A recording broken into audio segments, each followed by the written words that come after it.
Hi everyone, welcome back to the channel. My name is Drew. I'm an accredited exercise physiologist and a registered Chinese medicine practitioner with APRA here in Australia.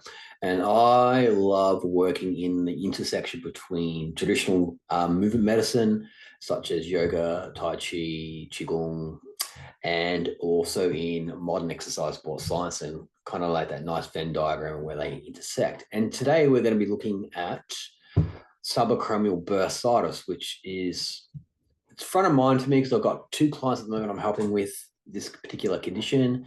If you've had this condition before, you know it's really quite yuck. It's not a life-threatening condition in any way, but it is very debilitating because it essentially means you can't use your shoulder very well.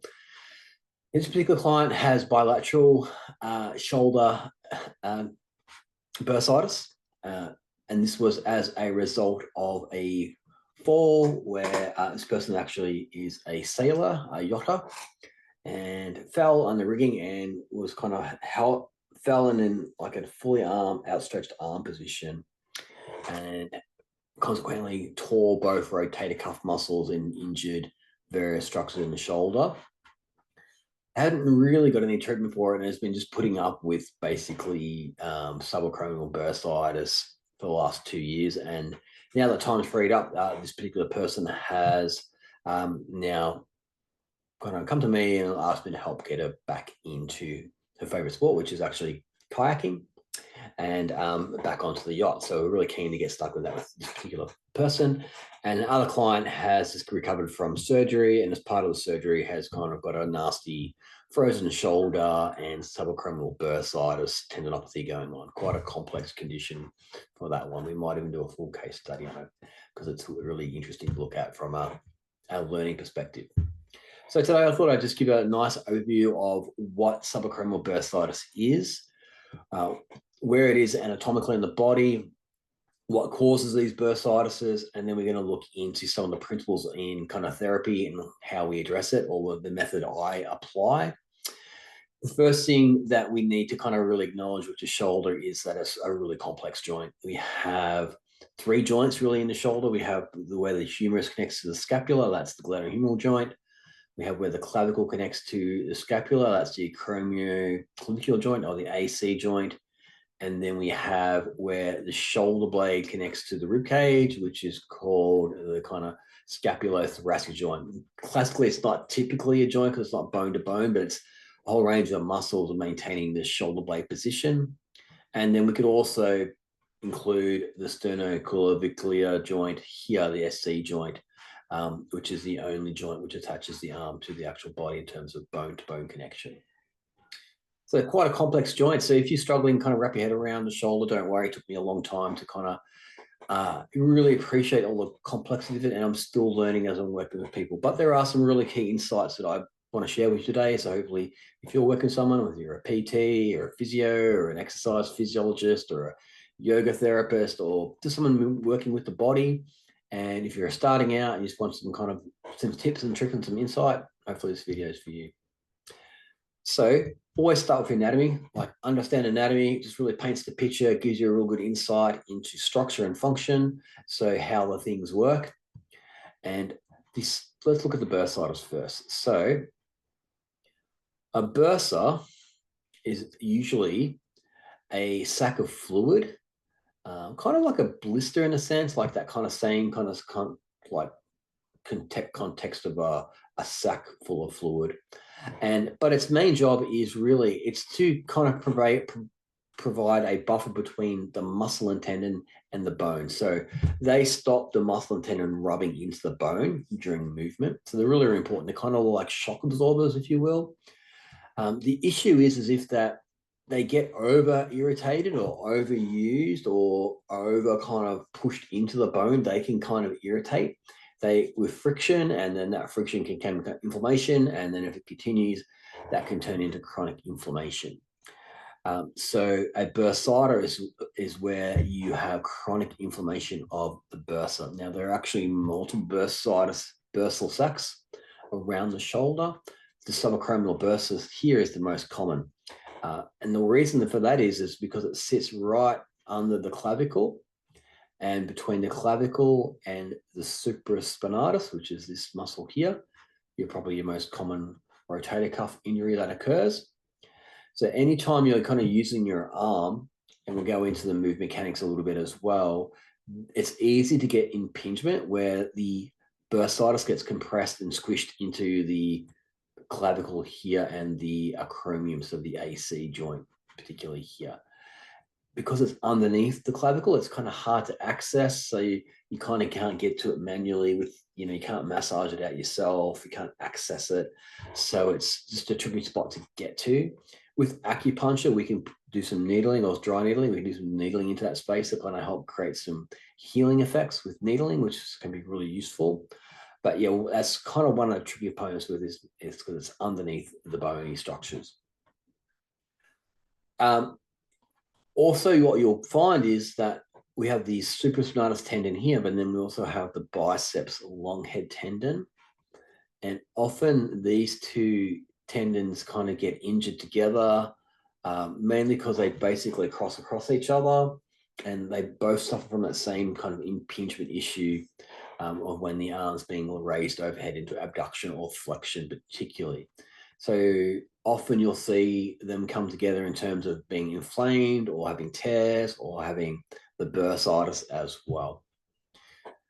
So the key way to treat bursitis, pardon me, the key way to treat bursitis is you have to address the poor move mechanics first,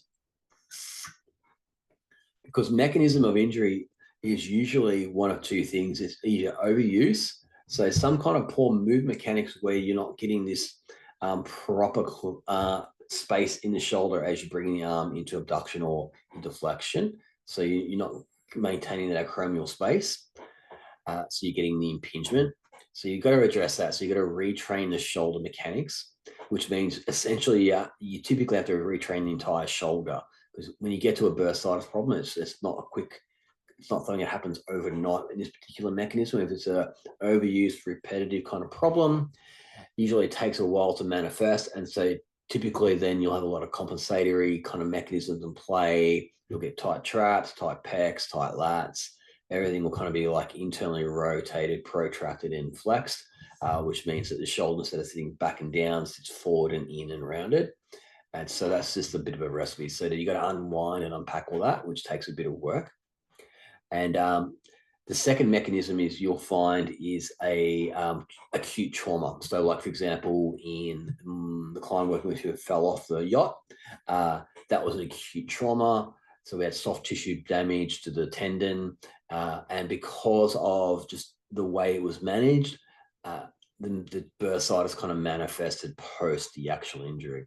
So when you don't manage an injury correctly initially, it can set up other issues down the track. And this is a classic example of that, because the kind of tendon was just kind of left to kind of heal on its own. There wasn't any rehab done, a little bit of early stage physio that wasn't really followed through. It's not that the physio's fault, it just doesn't follow through. So wound up with a shoulder that wasn't moving very well, and then continuing trying to get into kayaking and trying to get into swimming. They're just two sports or two activities. If you want to jump your shoulder, if you don't have the full range, you're probably going to get them jammed up, and essentially that's what happened. So we need to do a lot of retraining around the shoulder to free up this bursitis. So here we're on Complete Anatomy. So I definitely recommend you jump and get your own copy of Complete Anatomy. Link will be down in the description. And we're also going to jump over now into Muscles in Motion. So let's jump over here and look at the mechanics of the shoulder a little bit. Okay, so this makes more sense here. So when you bring your arm overhead, you see here the humerus is going to physically connect to the clavicle and the scapula, the acromion process here. So you can kind of visualize that supraspinatus tendon and the biceps long tendon are going to get physically jammed up or compressed or impinged in that. And if that's one time, not such a big problem, but if it's repetitive and it's over a period of time and it's more than the tissue can handle, and you're going to get some inflammation. You're going to get some issues kind of crop up there. So what we need to do is address this poor scapulothoracic movement. So you can see here, this is roughly 90 degrees. So if this person is trying to lift their arm past 90 degrees, and just to clarify, you should be able to get your arm like right over your head. Okay, reach up your bicep behind your ear with your chin slightly tucked. That's full shoulder range of movement. So you need to be able to achieve that. So here, this person's not going to get past 90 degrees before they start getting impinged. So this is basically just setting up a potential for subacromial bursitis. Here we're in yoga, in muscle in motion. We're in the kinesiology section. We're in the torso section, and we're in the shoulder section if you want to follow along at home if you've got the app. Okay, so here, let's look at the deltoid muscle. So this is the deltoid muscle job here to lift the arm up by the side. So this is abduction of the arm, and the deltoid attaches halfway down on the humerus here, and there's another bursa that's coming here. One of the issues that you get is when you have either subdeltoid bursitis here or subacromial bursitis, because lifting the arm up into abduction or even into flexion to the front creates the impingement. Neurologically, what will happen is that the body will then inhibit the deltoid muscle to stop you from lifting the arm up, creating that very, very nasty pain. So it's trying to protect you. So over time, what happens is the deltoid muscle itself gets really, really weak. Okay. And then the main role of deltoid is shoulder abduction. So lifting your arm out to the side and getting it up over your head, okay, with the trapezius to lift up and to the front. And then when a muscle is weak and it can't do its job, if you try to do that job, it's going to bring in another muscle to do it. So this is from the front.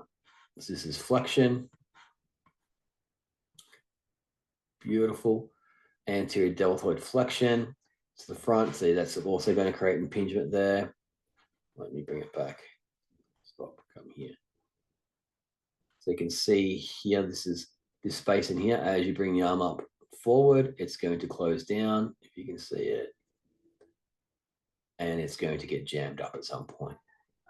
Okay, if the scapulothoracic is not working correctly. So you've got to make sure we restore that function. Now let's go back to where we were. So when you're doing classic exercises like your dumbbell lateral raise, quite a complex movement.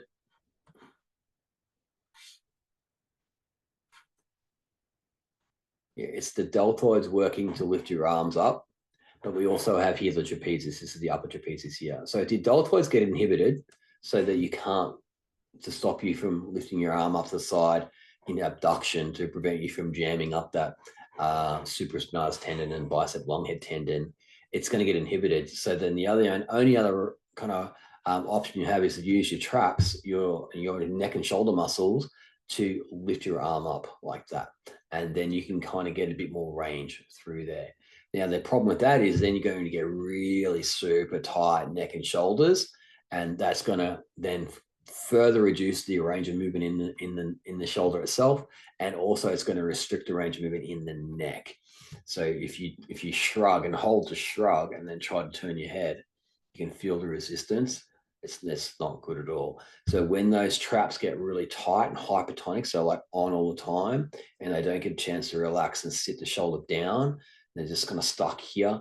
You can still use your neck, but it's very restricted range, and that's going to create issues in the neck. So you can get things like occipital headaches, you can get wear and tear in the neck joint, and that can set up other kind of neck issues, which we want to avoid at all costs. So it's essential that we get this shoulder restored.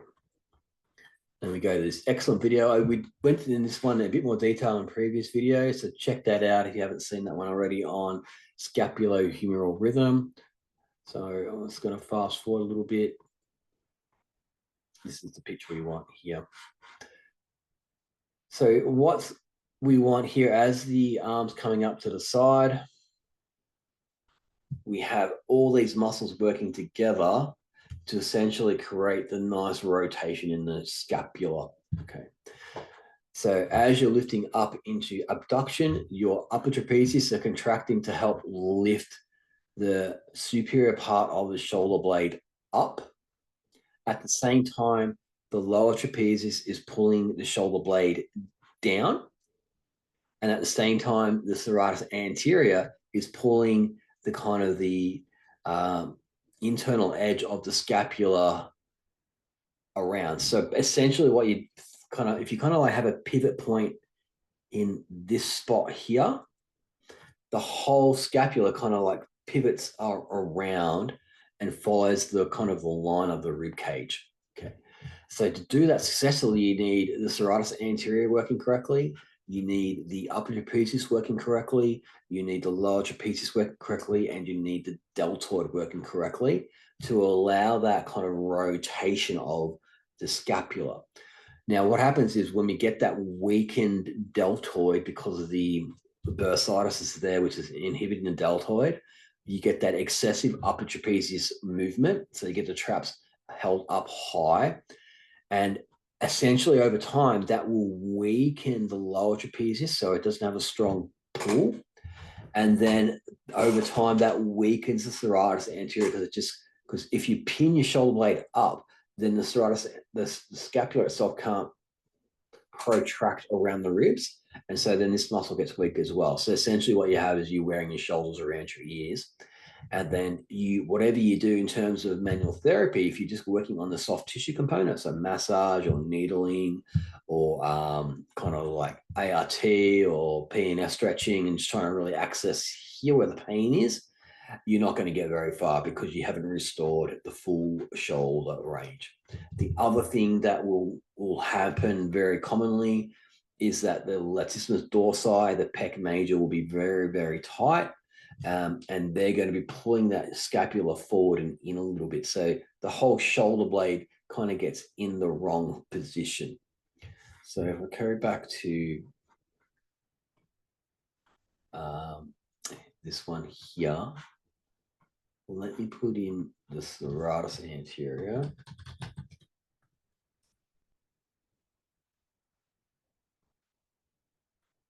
On the left. So huge muscle, serratus anterior. All right, look at that size. It's huge. Okay. It attaches on to the front side or the anterior side of the scapula. So it sits between your shoulder blade, scapula, and the ribs. That's keeps the two separate. And when it contracts, it basically pulls the whole shoulder blade forward in this direction here. So if we go to motion, we'll get a nice kind of image of that. This whole kind of scapular protraction. So this is protraction, reaching forward. So it's like imagine you're trying to reach forward, sometimes called the punching muscle. So when you have that really tight upper trapezius up here, this kind of protraction mechanism doesn't work very well. Okay, so what happens is that you lose this ability to bring forward there. So if we kind of go back, so if you try to bring your arm up from a retracted shoulder position, you can try it to sitting down. So just have your arm straight, retract your shoulder back, or like you're doing a straight arm row, keep it in that back position and try to lift your arm up. You'll feel you'll get jammed up. Like you kind of get to the point where you can't move any further. But if you protract forward, okay, so just kind of like reach the arm forward and then come up, you'll find that you can clear a lot better. So why that's happening is you looking at the position of the glenohumeral, so where the shoulder sits in the socket, just watch it as it moves. So it's forward and it's back. It's actually quite a big movement there. And then as you keep going, here, this is going to spin around. Then as the traps contract, the traps are going to be pulling up this way. So this kind of combined movement of the upper trapezius pulling up this way, the lower trapezius pulling down this way, and the serratus pulling this way, those three kind of pulls happening together creates the pivot. And then that turns the glenohumeral or the glenoid upward so you can get full overhead position. All right. So that's kind of what we're trying to restore. So we just go back to muscle in motion. We just play this a bit more. Trying to find the right one.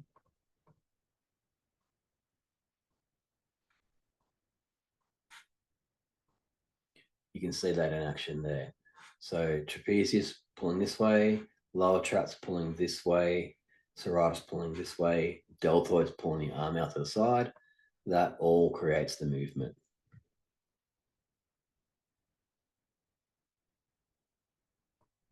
Good. So really, really important that we restore that. If you don't restore that, it's going to be very, very difficult to rehab that that bursitis. It's just going to keep cropping up on you. So if we go to the last one here.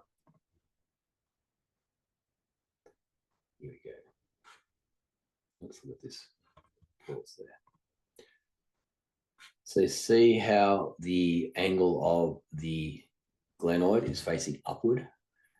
The only way you can get that upward, and look at the line of the shoulder blade here. So when you come back, so in neutral, if you're just standing in the anatomical position, the spinal scapula is relatively horizontal. And by the time you get your arm overhead, the spinal scapula is relatively vertical.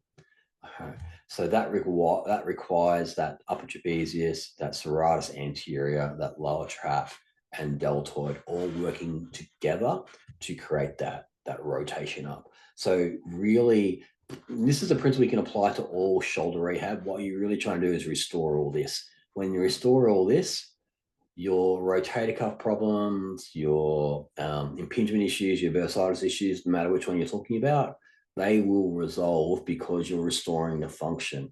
And the only way to restore the function is you've got to retrain the entire shoulder. So that includes training the biceps, that includes training the triceps, that includes training the deltoids, the traps, the lats, the pecs. Like you got to do the whole lot. So it really does require a full shoulder program to do, and be guided through the step by step, which one to start working on, and how to do it. And just briefly, the first thing you need to do is you need to release all the really tight muscles. You need some manual therapy. So you need some massage, some chiro, some needling, some ART, some PNF. Anyone knows how to hands on body, find the trigger points, find the hypertonic muscles and release them. Then learn how to stretch the correct muscles. So you're going to have to stretch your biceps, you're going to have to stretch your pecs, your pec minor, your upper traps, your scalenes, your levator scap, your upper rhomboids, and your lats. They're all going to be really tight just because of that position they're going to be locked into.